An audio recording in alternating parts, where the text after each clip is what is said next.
प्यारे बच्चों, good morning. जब जगो तब सवेरा। कैसे हैं आप लोग?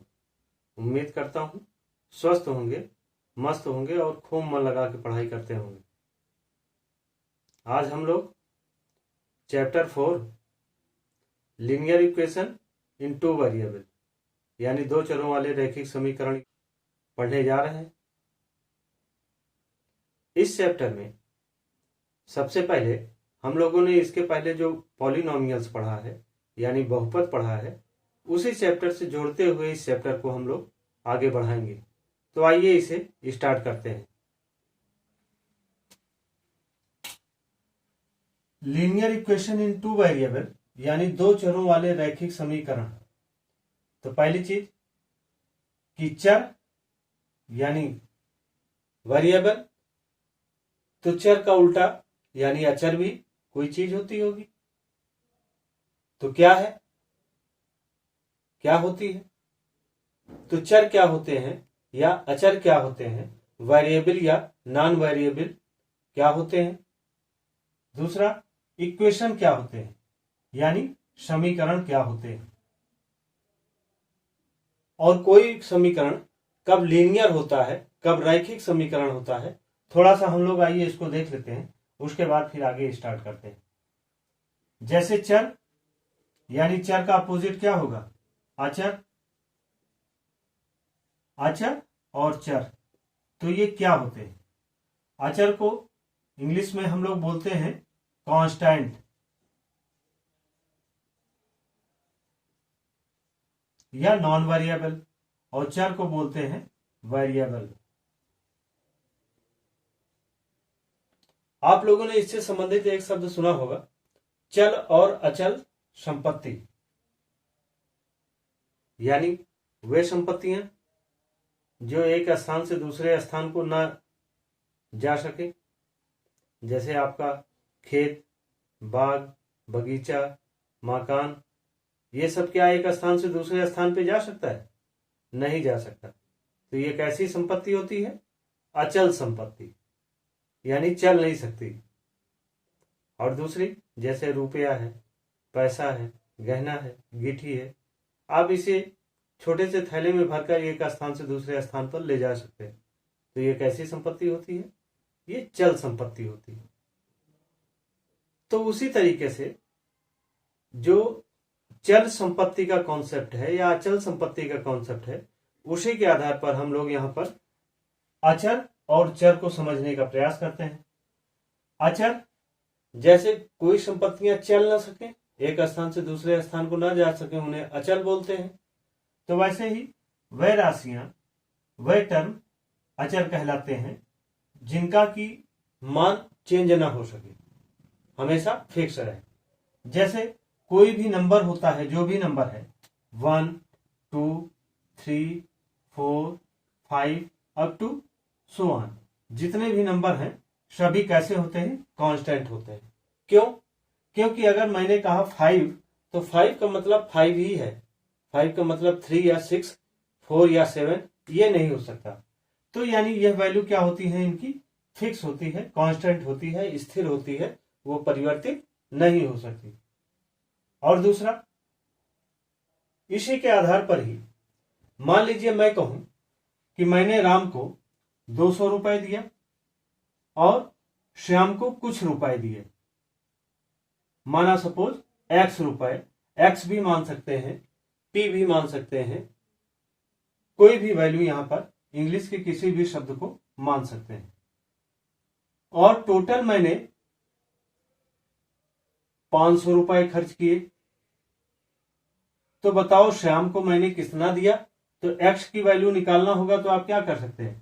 x इक्वल टू 500 माइनस 200, यानी x की वैल्यू क्या आ गई? 300। तो यह 300 क्या है? वह यहां पर इस x की वैल्यू है, और x की यही वैल्यू यह इस इक्वेशन को, इस समीकरण को क्या करता है? संतुष्ट करता है। समझ रहे हैं? यानी x की वैल्यू 300 के अलावा कोई भी वैल्यू अगर हम x के स्थान पर पुट करते हैं तो वो इस इक्वेशन को संतुष्ट नहीं करेगा, वो इसे सेटिस्फाई नहीं करेगा। ठीक ना? तो ऐसे ही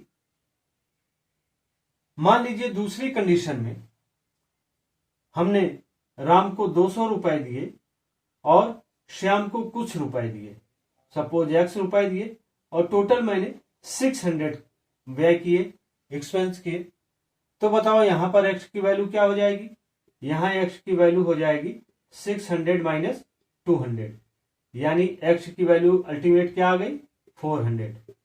तो आप देखिए यहां पर x की वैल्यू क्या आई? 300, और यहां पर x की वैल्यू क्या आई? 400। तो यानी यह दूसरा इक्वेशन है।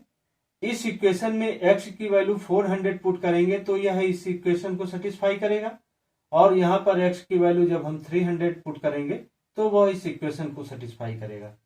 तो यानी x की वैल्यू और केवल एक ही वैल्यू किसी भी एक इक्वेशन को तो संतुष्ट करती है, लेकिन वही क्या यह 400 हम यहां पर x के स्थान पर पुट करें तो यह इसे सेटिस्फाई करेगा? नहीं करेगा। या यहाँ के x की वैल्यू 300 की वैल्यू को अगर हम लोग यहाँ के इक्वेशन में x इक्वल टू 300 पुट करेंगे तो संतुष्ट करेगा? नहीं करेगा। तो यानी कहने का मतलब यहाँ पर x की वैल्यू 300 और यहाँ पर x की वैल्यू 400, और दोनों इक्वेशन में x की अलग अलग वैल्यू ही इसे सेटिस्फाई करती हैं। यानी x की वैल्यू हर इक्वेशन में उसकी कंडीशन के अनुसार चेंज हो सकती है। इसीलिए जो वेरिएबल होते हैं जिनकी वैल्यू बार बार चेंज हो सकती है उन्हें हम लोग चर या वेरिएबल बोलते हैं, और इसे हमेशा इंग्लिश के x, y, z या फिर p, q, r या फिर किसी भी इंग्लिश के शब्दों द्वारा हम लोग इसे रिप्रेजेंट कर सकते हैं। तो ऐसे टर्म जो होते हैं वो वेरिएबल कहलाते हैं, और जहां पर वैल्यू फिक्स हो जाए, जिनका चेंज ना हो सके मान, उन्हें हम कांस्टेंट या अचर बोलते हैं। अब इसके बाद हम लोग दूसरी चीज देखते हैं, इक्वेशन क्या होता है, समीकरण क्या होता है, किसे हम लोग समीकरण बोलते हैं। जैसे आपको मैंने पॉलिनोमियल्स में यानी बहुपद में बताया कि मान लीजिए सपोज हम यहां से यह 3 ले लें और यहां से यह x ले लें, यानी अचर 3 क्या होगा? कांस्टेंट टर्म या अचर होगा, और वेरिएबल क्या होगा यानी चर क्या होगा? वो x है। तो ये 3 इंटू एक्स, अगर हम इसको मल्टीप्लाई तो क्या करें तो क्या हो जाएगा? ये 3x हो जाएगा। यही 3x क्या है? इसी को हम लोग क्या बोलते हैं? बीजीय व्यंजक, या इसी को हम लोग बोलते हैं एल्जेब्रिक एक्सप्रेशन।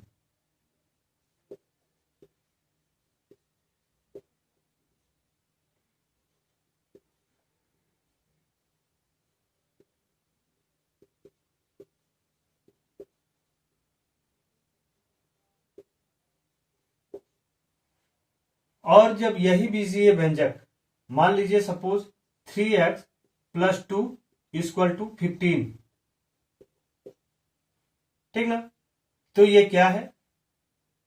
यह 3x प्लस 2 जो है ये क्या है? ये पॉलिनोमियल है, बहुपद है। क्यों? क्योंकि और इसमें कितने पद हैं? एक टर्म तो ये है और ये दूसरा टर्म है, इसमें 2 टर्म है, ठीक ना? और ये पॉलिनोमियल है, बहुपद है। और जब इसमें इक्वल लगा के कोई भी वैल्यू दी जाती है तो वही यह पॉलिनोमियल्स क्या हो गए? वही जो है इक्वेशन कहलाते हैं। यानी लेफ्ट हैंड साइड जो होगी वो RHS साइड के इक्वल होगी, और उसे हम इक्वल साइन द्वारा रिप्रेजेंट करेंगे तो वो इक्वेशन कहलाएंगे। और यही इक्वेशन जब वेरिएबल्स यानी x की डिग्री 1 होगी, x की डिग्री 1 डिग्री होगी, तो ये क्या कहलाएंगे? ये लीनियर इक्वेशन यानी रैखिक समीकरण।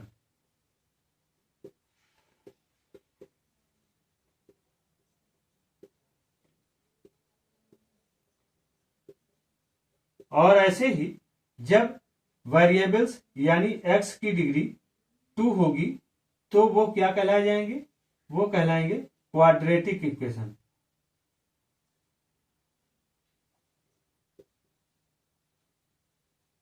यानी क्वाड्रेटिक इक्वेशन को हिंदी में क्या बोलते हैं? द्विघात समीकरण।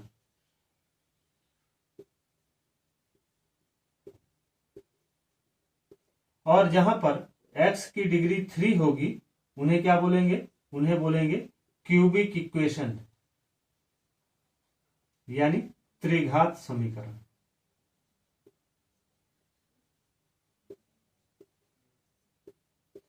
ठीक है। ऐसे ही जहां पर x की पावर 4 होगी उन्हें बाई क्वाड्रेटिक इक्वेशन या द्विवर्ग समीकरण बोलेंगे। तो इस तरीके से इनके नामों को हम लोग इनकी पावर या डिग्री के आधार पर रिप्रेजेंट करते हैं। तो लीनियर इक्वेशन के बारे में हम लोगों को पढ़ना है, और लीनियर इक्वेशन के बारे में यानी जहां पर चरों की घात 1 हो। लेकिन दूसरी चीज यह है कैसा लीनियर इक्वेशन? 2 चरों वाला, यानी 2 चरों वाला। ये कैसा इक्वेशन है? यहां पर एक ही वेरिएबल है, एक ही चर है, और जहां पर 2 चर होते हैं, यानी मान लीजिए ये हो गया 3x plus 2y equal to 16। ठीक ना? तो ये इक्वेशन है क्योंकि यहां पर इक्वल साइन है। इसमें देखिए कितने टर्म है? एक टर्म ये है, 2 टर्म ये है, और तीसरा टर्म ये है। इसे अगर हम लोग रिप्रेजेंट करना चाहें तो कैसे रिप्रेजेंट कर सकते हैं? इसे हम लोग रिप्रेजेंट कर सकते हैं 3x प्लस 2y और माइनस 16 इक्वल टू 0। यानी यह 16 जो है जब इक्वल साइड चेंज करके इस साइड आएगा तो वो क्या हो जाएगी? क्योंकि यहां पर पॉजिटिव है तो यहां पर इसकी वैल्यू निगेटिव हो जाएगी। ठीक ना? तो किसी भी इक्वेशन को हम लोग इस तरीके से रिप्रेजेंट कर सकते हैं। और ये कैसा इक्वेशन है?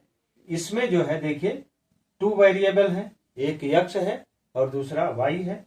और दूसरा चूंकि इन सारे जो भी इसमें वेरिएबल है उनकी डिग्री क्या है? उनकी घात जो है 1 है, डिग्री 1 है, इसलिए यह लीनियर इक्वेशन है इन 2 वेरिएबल, यानी 2 चरों वाले यह रैखिक समीकरण है।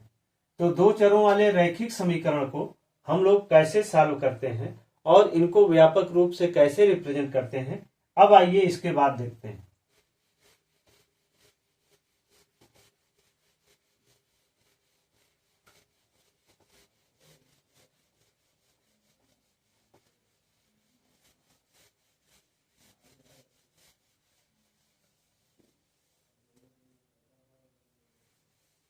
जैसे एग्जाम्पल के रूप में 1.2s plus 3p is equal to 5।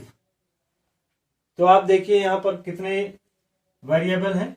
2 variable है, एक s और दूसरा p। और इनकी डिग्री क्या है? इनकी डिग्री जो है वो 1 है, कोई डिग्री नहीं दी गई है तो 1 है। और तो इस आधार पर हम लोग कह सकते हैं अगर डिग्री 1 है तो वो लीनियर इक्वेशन है, और इन 2 वेरिएबल वाले। और इसी इक्वेशन को हम लोग ऐसे रिप्रेजेंट कर सकते हैं 1.2s प्लस 3p और 5 को इक्वल साइड चेंज कर दें, -5 इक्वल टू 0। ठीक ना? ऐसे ही एग्जाम्पल में एक दूसरा एग्जाम्पल दिया जा रहा है p plus 4q is equal to 7। तो आप देखिए यहां पर कितने वेरिएबल हैं? p और q 2 वेरिएबल हैं। ठीक ना? और जिनकी डिग्री 1 है, तो इसलिए यह भी जो है लीनियर इक्वेशन इन 2 वेरिएबल है। और इस इक्वेशन को भी हम लोग इसी तरीके रिप्रेजेंट कर सकते हैं p plus 4q equal to 7 है, जिसे हम लोग 7 इक्वल साइड चेंज करेंगे तो -7 हो जाएगा और इज इक्वल टू 0। ऐसे ही तीसरा इक्वेशन आपके एग्जाम्पल में जो दिया जा रहा है pi u plus 5v equal to 9। तो इसे भी अगर यह 9 जो है इक्वल साइड चेंज करेगा तो वो क्या हो जाएगा? वो हो जाएगा pi u plus 5v minus 9 is equal to 0। तो यानी इस तरीके के कोई भी लीनियर इक्वेशन होंगे, जनरली उन्हें हम इन जनरल जो है व्यापक रूप में इस तरीके से रिप्रेजेंट कर सकते हैं। और आप देखिए ये सारे इक्वेशन को हम लोग अगर व्यापक रूप में रिप्रेजेंट करना चाहें, इस इक्वेशन को हम लोग रिप्रेजेंट कर सकते हैं ax plus by plus c equal to 0, जहां पर a, b और c वो क्या है? वो रियल नंबर है, यानी a, b एंड c वो क्या है? वो रियल नंबर है। रियल नंबर यानी वो वास्तविक संख्याएं हैं, ठीक ना।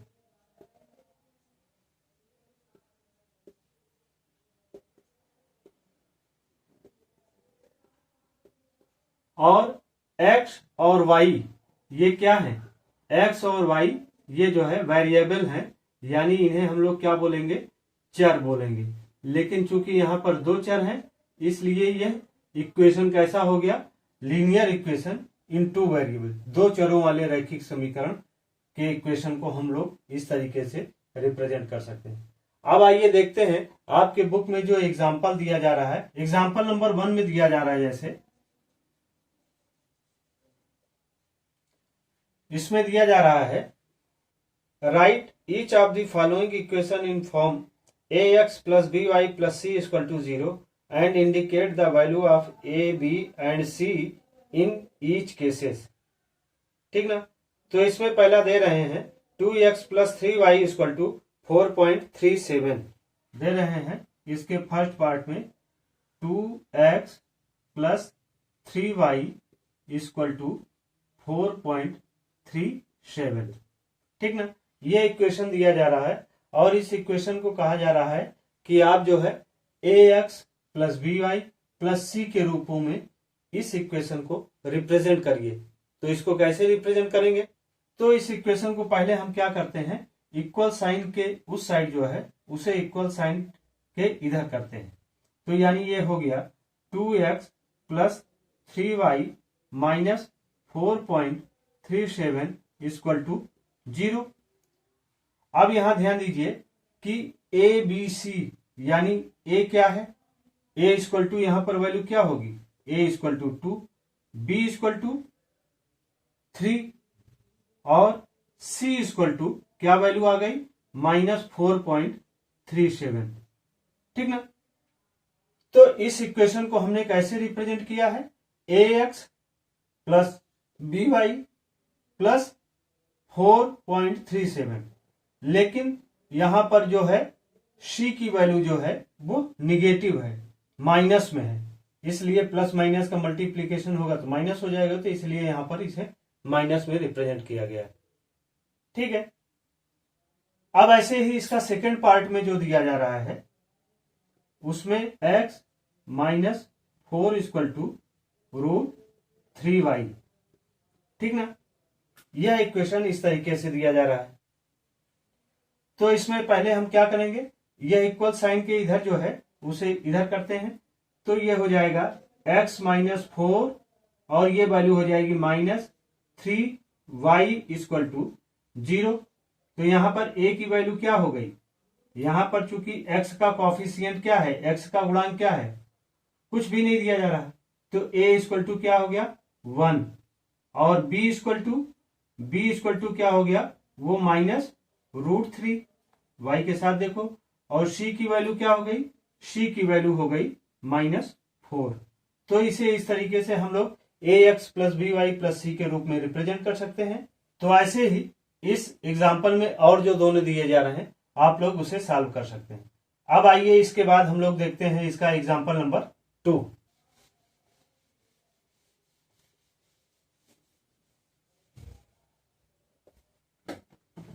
मान लो अगर x इक्वल टू -5 दिया गया हो, तो इसे आपको कहा जाए कि आप इसे linear equation in two variables के फॉर्म में रिप्रेजेंट करें, तो कैसे करेंगे, क्योंकि x इक्वल टू -5, तो -5 को इक्वल साइड चेंज करेंगे तो ये x प्लस 5 इक्वल टू 0 हो जाएगा, ठीक ना।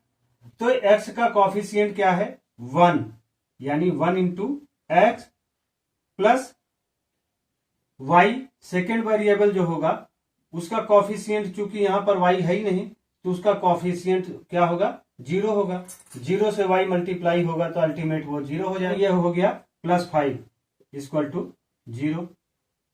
तो यानी x इक्वल टू -5 को अगर हम लोग linear equation in two variable यानी रैखिक समीकरण दो चरों वालों के रूप में अगर रिप्रेजेंट करना है तो हम लोग कैसे रिप्रेजेंट करेंगे, ऐसे उसे रिप्रेजेंट करेंगे।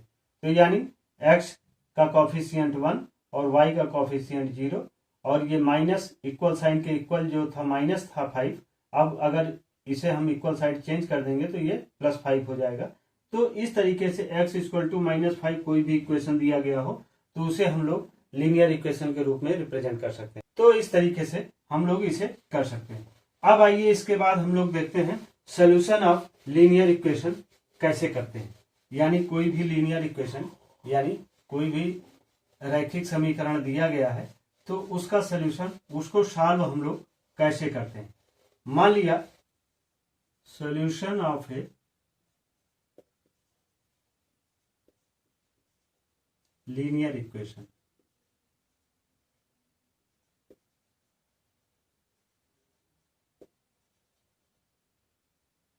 रैखिक समीकरण का हल।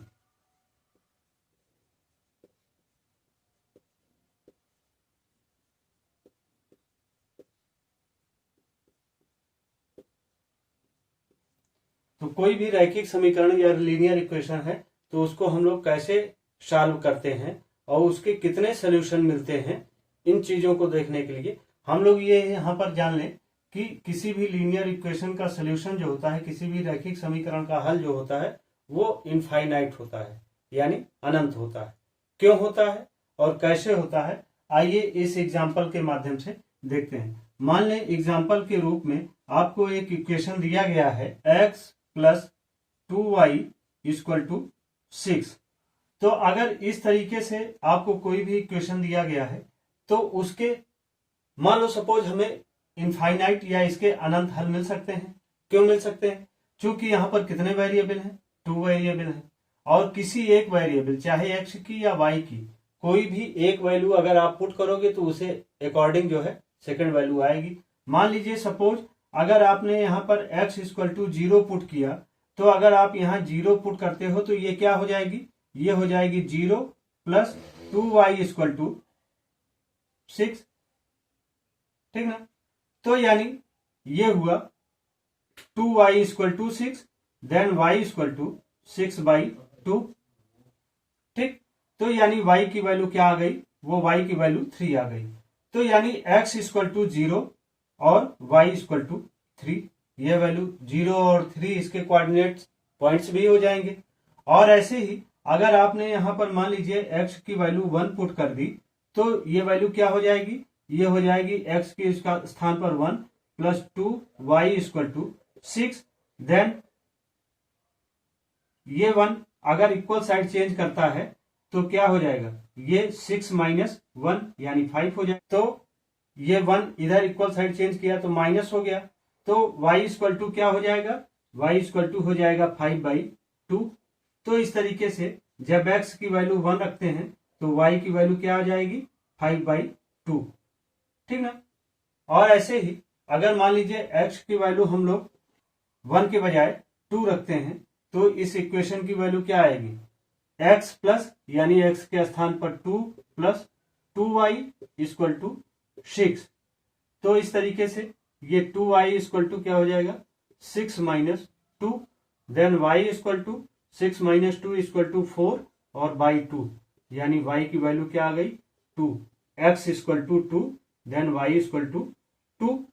और ऐसे ही अगर मान लो सपोज x इक्वल टू हम लोग वैल्यू 3 पुट करते हैं तो ये क्या हो जाएगा, 3 प्लस 2y इक्वल टू 6 और 2y इक्वल टू क्या हो जाएगा, ये 3 इक्वल साइड चेंज करेगा तो 6 माइनस 3 यानी y इक्वल टू 3/2। तो x इक्वल टू 3 और y इक्वल टू 3/2। तो इस तरीके से इसके हमें ये कोऑर्डिनेट पॉइंट्स भी मिल गए हैं। और ऐसे ही जब कोई भी इक्वेशन को सॉल्व करने के बाद उसके कोऑर्डिनेट पॉइंट्स मिल जाए तो उनका हम ग्राफिकल रिप्रेजेंटेशन भी कर सकते हैं। कैसे करेंगे आइए देखते हैं। मान लीजिए ये y एक्सिस है और ये x एक्सिस है। मान लीजिए ये क्या हुआ, ये x एक्सिस है और ये x डैश है और ये y एक्सिस है और ये y डैश है और ये इसका मूल ओरिजिन पॉइंट है। अब इसमें हमको ये रिप्रेजेंट करना है, पहला क्या इक्वेशन के अनुसार क्या आया, 0 और 3, यानी x हमेशा इसमें ध्यान रखिएगा कि x की वैल्यू जो होती है वो पहले होती है, या कोई भी वैल्यू अगर पहले दी गई है तो यानी वो x की वैल्यू दी गई है। तो पहले जब हमने x इक्वल टू 0 माना तो उस समय इस इक्वेशन का सोल्यूशन क्या आया, 0 और 3, यानी x की वैल्यू जब 0 होगी तो y की वैल्यू क्या हो गई, y की वैल्यू 3 हो गई। यानी उसका पॉइंट, ये कौन सा पॉइंट हुआ, ये 0 और 3 का पॉइंट हुआ। ठीक, दूसरे में अगर x इक्वल टू 1 है तो 5, तो y इक्वल टू क्या, 5/2 हो जाएगी। यानी x की वैल्यू मान लो 1 है तो 5/2 को अगर सॉल्व करना चाहे तो क्या हो जाएगा, 2 2 जा 4 और ये 1 बचा तो 2 5 जा 10। यानी x इक्वल टू 1 तो y इक्वल टू 2.5। तो यानी यहां पर बनेगा ये दूसरा पॉइंट। तो ये दूसरा पॉइंट क्या हो गया, ये हो गया 1 और 2.5 का। ठीक ना, ये पॉइंट। और ऐसे ही तीसरा पॉइंट, और अगर x इक्वल टू 2 है तो y इक्वल टू 2 हो जाएगा। यानी x की वैल्यू 2 यहां पर है तो y की ये सामने वैल्यू क्या हो जाएगी, ये 2 हो जाएगी। तो इस तरीके से यह पॉइंट क्या हुआ, यह पॉइंट 2 और 2 का हुआ। और ऐसे ही थर्ड, अगर x इक्वल टू 3 है तो y इक्वल टू 3/2। यानी x इक्वल टू 3 है तो y इक्वल टू 3/2। 3/2 क्या हो जाएगा, 2 1 जा 2 यानी 1.5। तो ये 1.5 लगभग इसका आधा यहाँ आएगा। तो ये पॉइंट क्या हो गया, ये पॉइंट हो गया 3 और 1.5 का, यानी 3/2 का। तो इस तरीके से ये जो इसके पॉइंट्स मिले, इसको मिलाकर हम लोग एक ग्राफ बनाएंगे। तो देख सकते हैं ये ग्राफ कैसा है। ये लीनियर इक्वेशन के रिप्रेजेंटेशन के रूप में लीनियर लाइन यानी रैखिक रेखा द्वारा इसे रिप्रेजेंट किया गया। तो इस तरीके से इस पूरे लीनियर इक्वेशन इन 2 वेरिएबल्स के चैप्टर का अल्टीमेट जो रिजल्ट है वो हम लोगों को किसी भी इक्वेशन को सॉल्व करना, सॉल्व करके उसके कोऑर्डिनेट पॉइंट्स निकालना और उन कोऑर्डिनेट पॉइंट्स के द्वारा उनका ग्राफिकल रिप्रेजेंटेशन में खास बात यह है कि x और y ये 2 वेरिएबल हैं और यहां पर जो ये मूल ओरिजिन 0 है, यहां पर x और y दोनों की वैल्यू 0 है। और जबकि यह जो सरल रेखा हमें मिल रही है, यह जो सिंपल लाइन हमें मिल रही है, वह जो है इसका स्लोप कैसा है, इसका स्लोप निगेटिव है। निगेटिव क्यों है, क्योंकि अगर x बढ़ता है, मान लो x यहां पे है, ठीक ना, और x अगर बढ़ रहा है तो आप देखिए कि x यहां से यहां बढ़ गया तो y पहले जो यहां था, ठीक ना, और वो कम होकर नीचे आ गया।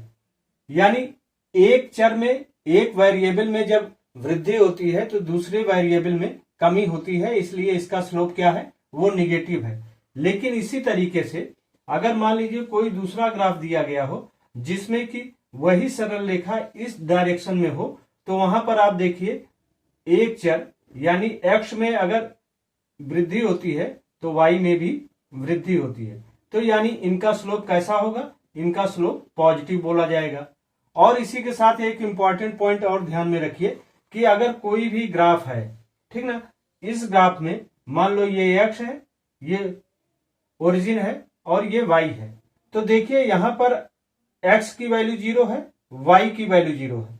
लेकिन मान लो अगर x इक्वल टू a, ठीक ना, तो मान लो a की डिस्टेंस जो है वो इतनी है, ठीक, और अगर x इक्वल टू a हो जाता है तो वो लाइन क्या होगी, वो एक्सिस y के जो है पैरेलल होगी। और इसी तरीके से अगर मान लीजिए यहां पर y की वैल्यू जो है वो b हो, y इक्वल टू b, तो वो क्या होगा, वो x एक्सिस के पैरेलल होगा, ठीक ना। तो इस तरीके से इसमें हम लोगों ने इसे, इनका ग्राफिकल रिप्रेजेंटेशन ऐसे होता है। लीनियर इक्वेशन इन 2 वेरिएबल में हम लोगों ने देखा कि किसी भी इक्वेशन को जो LHS और RHS यानी इक्वल साइन के बाईं तरफ और इक्वल साइन के दाईं तरफ हो, तो उसमें दोनों में कोई एक ही अंक अगर ऐड करेंगे या सब्सट्रैक्ट करेंगे यानी जोड़ेंगे या घटाएंगे तो भी उनके मान में कोई भी अंतर नहीं आएगा, उनकी वैल्यू में कोई भी चेंज नहीं होगा। और इस तरह दोनों LHS और RHS साइड में एक ही संख्या से मल्टीप्लाई या डिवीजन करें लेकिन वो 0 ना हो, तब भी उनमें कोई भी अंतर नहीं आता है। इसमें हम लोगों ने जो इंपॉर्टेंट पॉइंट्स पढ़े वो ये पढ़ा कि पहली चीज लीनियर इक्वेशन इन 2 वेरिएबल्स होता क्या है, दूसरी चीज इसे हम लोग इन जनरल व्यापक स्वरूप में कैसे रिप्रेजेंट कर सकते हैं, यानी a x plus B y plus c equal to 0 के फॉर्म में कैसे रिप्रेजेंट करेंगे। और तीसरी चीज हम लोगों ने यह देखा कि किसी भी linear equation in two variables का जो सोल्यूशन होता है वो इनफाइनाइट होता है, यानी अनंत होता है। एक्स वेरिएबल है, अगर उसकी आप कोई भी वैल्यू पुट करोगे तो उसके करिस्पॉन्डिंग वाई की वैल्यू आपको मिलती ही जाएगी। तो इस तरीके से इनका सोल्यूशन जो होता है वो इनफाइनाइट यानी अनंत होता है। और इसके बाद इस सोल्यूशन को सॉल्व करने के बाद उसका ग्राफिकल रिप्रेजेंटेशन, और ग्राफिकल रिप्रेजेंटेशन में पॉजिटिव स्लोप, निगेटिव स्लोप, और उसके जब x इक्वल टू ए होता है तो वहां पर यह लाइन जो होती है, सरल रेखा जो होती है वो y एक्सिस के पैरेलल होती है, और जब y इक्वल टू बी यानी y की वैल्यू कुछ होती है तो वो जो है x एक्सिस के पैरेलल होती है। तो इस तरीके से टोटल का टोटल आपके चैप्टर में यही पॉइंट्स हैं। आप इन्हीं को रिवाइज करें और इन्हीं के आधार पर आप सारे क्वेश्चन इस चैप्टर के लगा सकते हैं। आप इसे देखें, समझें। Thank you.